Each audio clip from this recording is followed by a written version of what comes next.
First, in order to begin sketching, you must have pencils. You cannot just have any pencil. You need to invest in those with different hardnesses. The most commonly used type of pencil in sketching is the graphite pencil.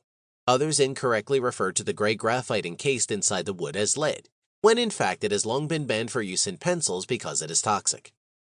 The hardness of a graphite pencil is denoted by a grade that ranges from 9B to 9H. The B stands for black or graphite that is softer, while H stands for graphite that is harder. The B graphite looks darker while the H graphite is lighter. The HB graphite is the middle ground as it is an absolute must to have. It corresponds to the number 2 pencil of more mainstream pencil brands. For sketching, it is often enough to have 5 different pencil grades at your disposal. That is enough to provide different tones and shadows to your drawing. Other wood pencils can also have colored pigments or what is referred to as colored pencils.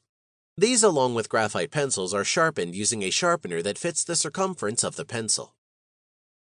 Mechanical pencils. You can also use mechanical pencils. These come with barrels that you can refill with graphite of different diameters, often denoted by a 0.mm size. You can push out the graphite by pressing a button without the need to sharpen the pencil.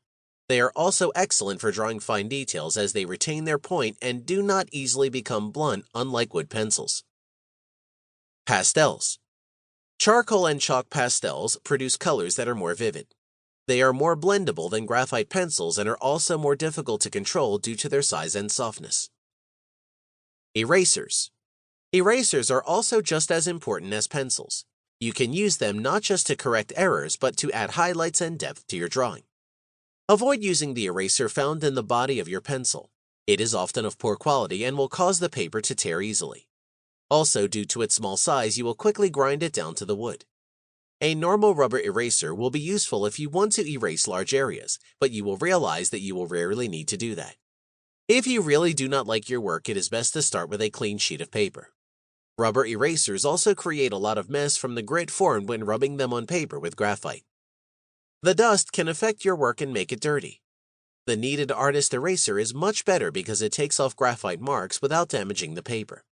The eraser lasts longer because rubber bits do not fall off when erasing. You can also erase in layers, which is useful if an area simply needs brightening or highlighting.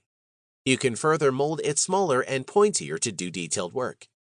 As well, a mechanical eraser can target small areas because of its size.